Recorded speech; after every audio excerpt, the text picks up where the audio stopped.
يا أيها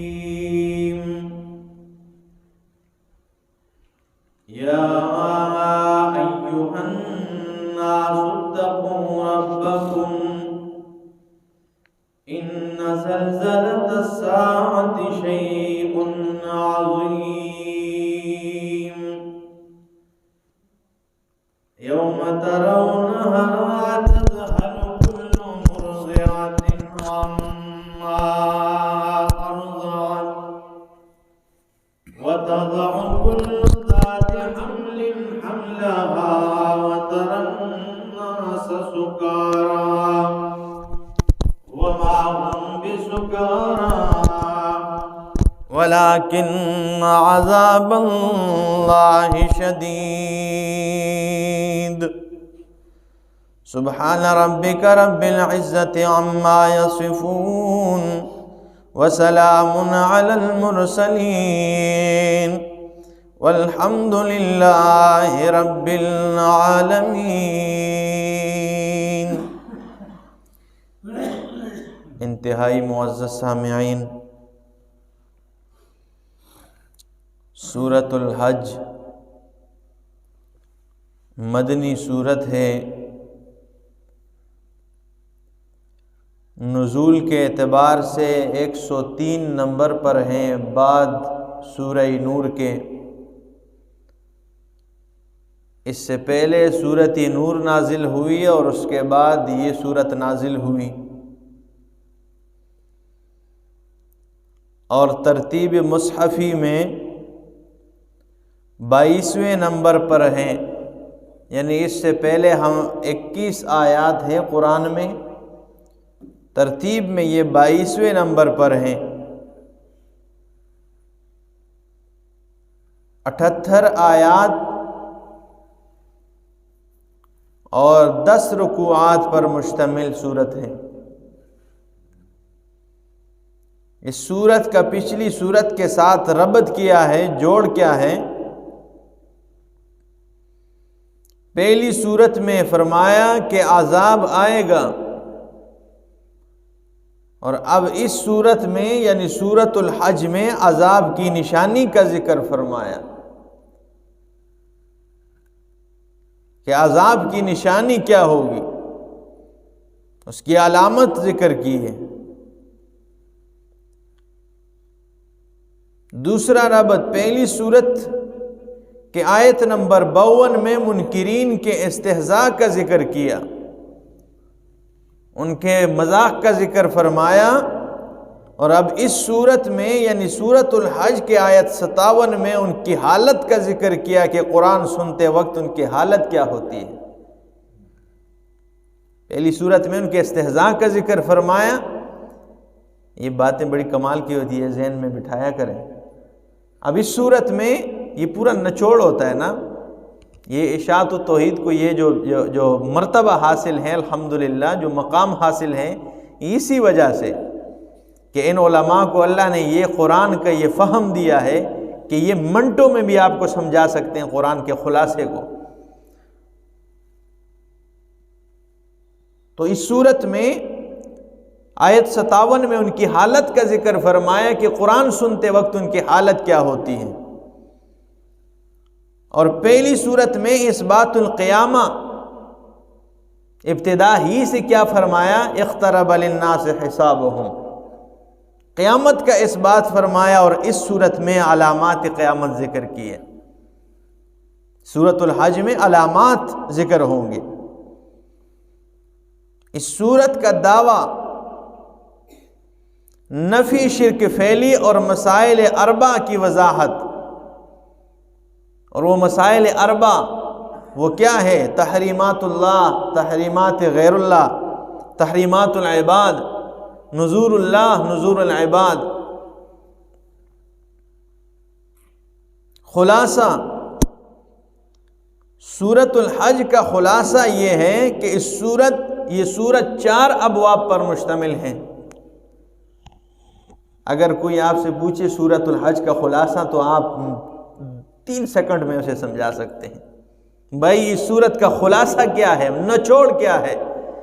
تو 4 ابواب پر مشتمل ہیں، اور پہلا باب آیت نمبر 10 تک ہے، شروع سے ابتدا ہی سے آیت نمبر 10 تک ہیں، اور اس پہلے باب میں قیامت کی اہمیت، قیامت کی ہیبت، زجر اور تخویف منکرین قیامت کو، یہ ذکر ہوا ہے پہلے باب میں۔ پہلی آیت سے لے کر آیت نمبر 10 تک قیامت کی اہمیت، ہیبت، زجر اور منکرین کے لیے تخویف ذکر ہے،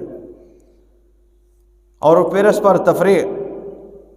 اور دوسرا باب آیت نمبر 10 سے آیت نمبر 25 تک، اس میں زجر اور تخویف مشرکین کی، اور مثال ہے مشرکین کی، اور مومنوں کو بشارت ہے۔ دوسرا باب آیت 25 تک، اس میں کیا ہے؟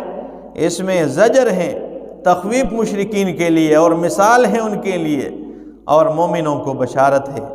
اور تیسرا باب آیت 26 سے آیت 37 تک ہے، اس میں رد ہے شرک فعلی کا، اور مسائل اربع کی وضاحت ہے۔ اور وہ مسائل اربع کیا ہے؟ تحریمات اللہ، تحریمات العباد، نذور اللہ اور نذور العباد۔ اور چوتھا باب آیت 37 سے آخر تک ہے پھر، اور اس میں ترغیب الی الجہاد، اللہ کے راستے میں جہاد کی طرف ترغیب، اور اسلامی حکومت کے 4 اہم کام ذکر کیے۔ آخری باب میں اسلامی حکومت کے 4 اہم کام ذکر کیے، اور ترغیب الی الجہاد دیے۔ سورۃ الحج کے امتیازات، یعنی یہ باقی صورتوں سے کن وجوہات سے ممتاز ہے یہ صورت؟ تو یہ سورۃ الحج ممتاز ہیں مشرکین کے معبودوں کی مثال کی وجہ سے، کہ اس میں جو مشرکین کے معبودوں کی مثال ہے وہ کسی اور صورت میں اس انداز میں نہیں ہے۔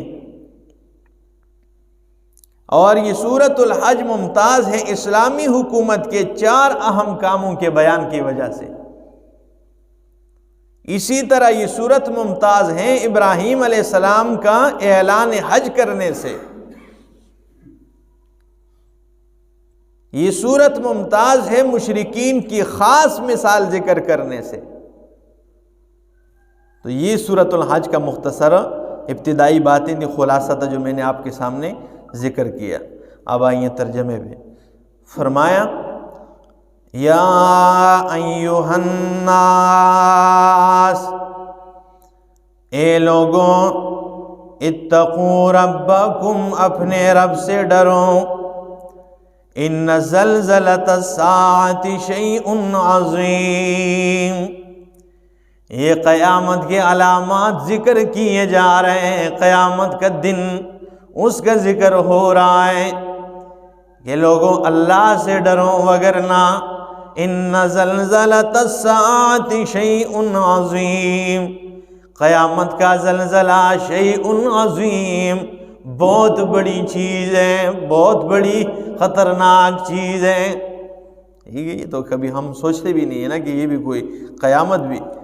یہ 30واں پارہ ہے، اللہ فرماتے ہیں سورۃ الزلزال میں، اذا زلزلت الارض زلزالہا، جب زمین کو ہلا دیا جائے گا، جب اسے جنبش دی جائے گی، تہ تک زمین کو ہلا دیا جائے گا، اور ہلانا بھی ایسا، آپ کہیں گے زمین ہلتی تو اب بھی ہے، یعنی سننے میں آتا ہے کہ افغانستان میں زلزلہ ہو رہا ہے، زلزلہ ہوا پچھلے دنوں میں، کتنا نقصان ہوا، سننے میں آیا مظفر آباد میں زلزلہ ہوا ہے، بالا کوٹ میں زلزلہ ہوا ہے، الائی بٹگرام میں زلزلہ ہوا ہے، تو ہلتی تو اب بھی ہے، نہ وہ اس طرح ہلانا نہیں ہوگا، وہ ساری زمین کو تہ تک ہلایا جانا، زمین کو جنبش دی جائے گی،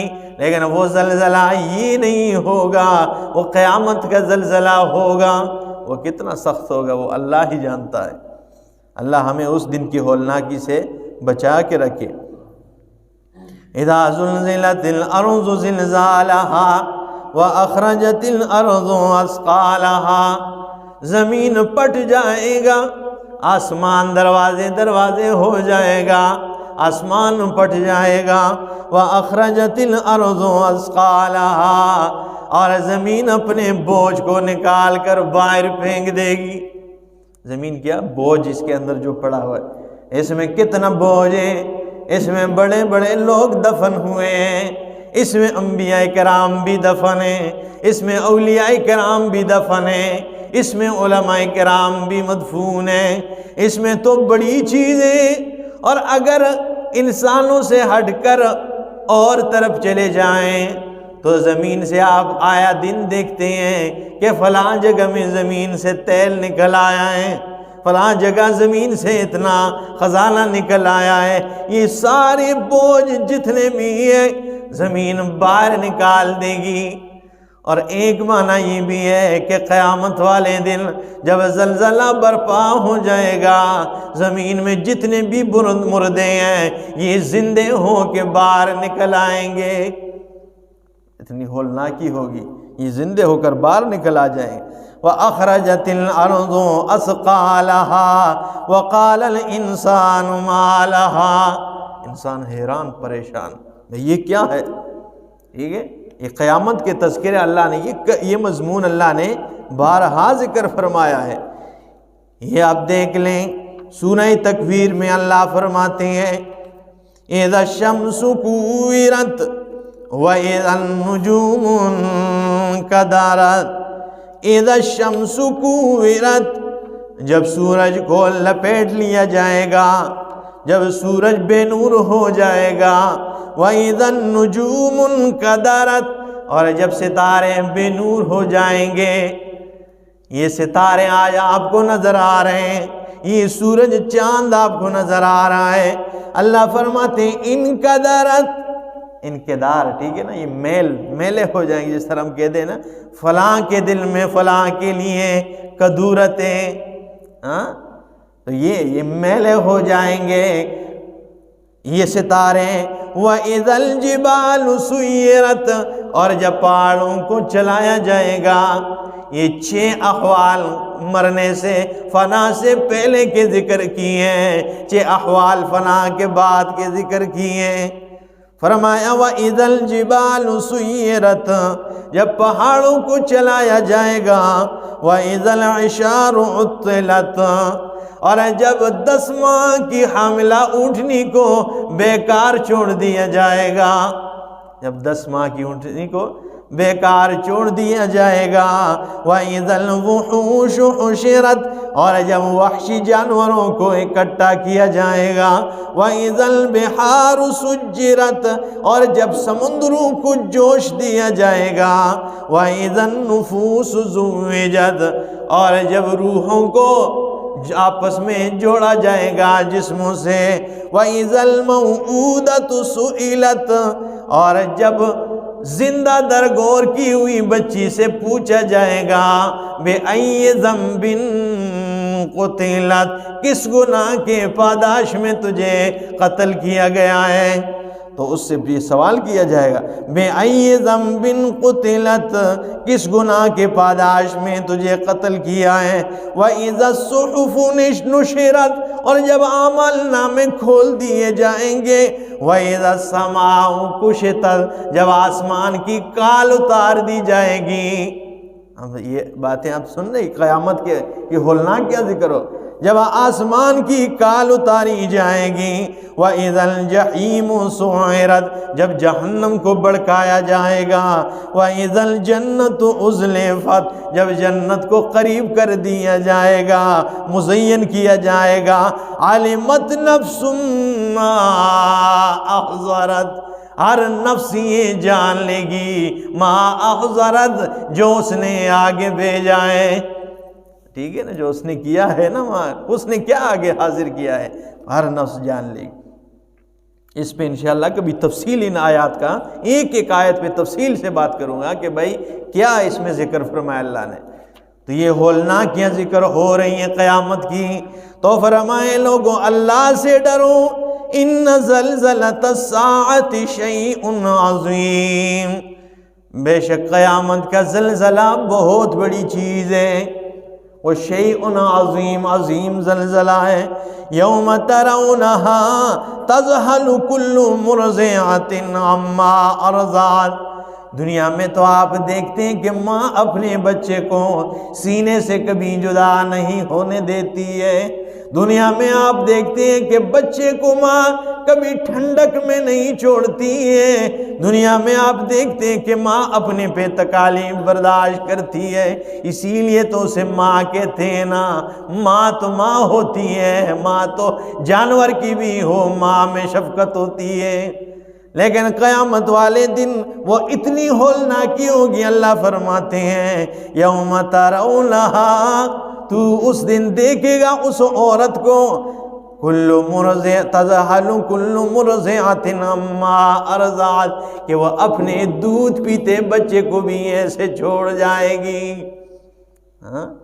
دودھ پلانے والی مائیں وہ اپنے یہ نفخہ اولا کے بعد کا اگر ذکر ہے تو پھر بعد میں صرف ڈرانے کے لیے اور ایک مثال دی جا رہی ہے کہ بھائی ہولناکی اتنی زیادہ ہوگی کہ اگر دودھ پلانے والی مائیں بھی ہو تو وہ اپنے دودھ پیتے بچوں کو چھوڑ جائیں گی۔ اور اگر نفخہ اولا سے پہلے کی بات ہے تو پھر حقیقی صورت میں یہ آیت حقیقت میں اسی طرح ہوگا کہ دودھ پلانے والی مائیں اپنے دودھ پیتے بچوں کو چھوڑ جائے گی۔ جیسے پچھلے صورت میں کہا ہے نا وَإِذَا الْعِشَارُ عُطِّلَتْ، جب لوگ 10 ماہ کی گابن اونٹنی کو بیکار چھوڑ دیں گے۔ یہ جملہ کیوں فرمایا اللہ نے کہ عرب میں اس وقت سب سے قیمتی سرمایہ اونٹنی ہوا کرتی، اور اونٹنی جب حاملہ ہوتی 10 ماہ کی وہ تو زیادہ اس بندے کی توجہ کے مرکز ہوتی۔ اور آج بھی آپ زمیندار سے پوچھ لیجئے، جب جانور 9 یا 10 ماہ کا گابن ہوتا ہے تو ساری توجہ کا مرکز ہی وہ جانور ہوتا ہے کہ کہیں بچہ پیدا ہو کہ ضائع نہ ہو جائے۔ ٹھیک ہے، تو اس لیے یہ جملہ کہا کہ ان کے اس ماحول کے مطابق کہ بھائی یہ زیادہ محبوب ہوتا ہے یہ جانور اس وقت کہ جب یہ بچہ پیدا ہونے کے قریب ہوتا ہے، لیکن اس وقت لوگ یہ بیکار چھوڑ دیں گے، اپنی جو ہے نا ایک پریشانی میں لوگ ہوں گے۔ تو فرمایا مائیں اپنی دودھ پیتے بچوں کو چھوڑ جائے گی۔ وَتَضَعُ كُلُّ ذَاتِ حَمْلٍ حَمْلَهَا، اور ہر حمل والی اپنے حمل باہر پھینک دے گی۔ جس کے پیٹ میں بھی بچہ ہوگا وہ قیامت کی ہولناکی اتنی شدید ہوگی کہ وہ حاملہ چاہے عورتیں ہوں چاہے کوئی جانور ہو، ہر حمل والی اپنے حمل باہر پھینک دے گی۔ وَتَرَى النَّاسَ سُكَارَى، اور تو دیکھے گا لوگوں کو نشے کی حالت میں، یعنی جیسے ایک نشئی آدمی ہوتا ہے اپنے، وہ سمجھتا نہیں ہے، اسے کوئی سمجھ بوجھ نہیں ہوتی ہے، وہ بالکل دیوانہ وار پھرتا رہتا ہے۔ اللہ فرماتے تو لوگوں کو دیکھے گا سکارا کہ وہ نشے کی حالت میں، لیکن وَمَا هُمْ بِسُكَارَى، حقیقت میں وہ نشے کی حالت میں نہیں ہوں گے، وَلَكِنَّ عَذَابَ اللَّهِ شَدِيدٌ، حقیقت یہ ہوگی ان پہ یہ حالت اس لیے ہوگی کہ اللہ کا عذاب شدید بہت زیادہ سخت ہے۔ وَلَكِنَّ عَذَابَ اللَّهِ شَدِيدٌ، اللہ رب العالمین کا عذاب بہت شدید ہے، سخت ترین ہے۔ اللہ ہمیں عذاب سے بچا کے رکھے، اللہ ہمیں جنت میں لے جائے اور بلا حساب و کتاب کے، بلا عذاب و سزا کے جنت میں لے جائے۔ اللہ عمل کی توفیق عطا فرمائے۔ انشاءاللہ آگے تفصیل اگلے درس۔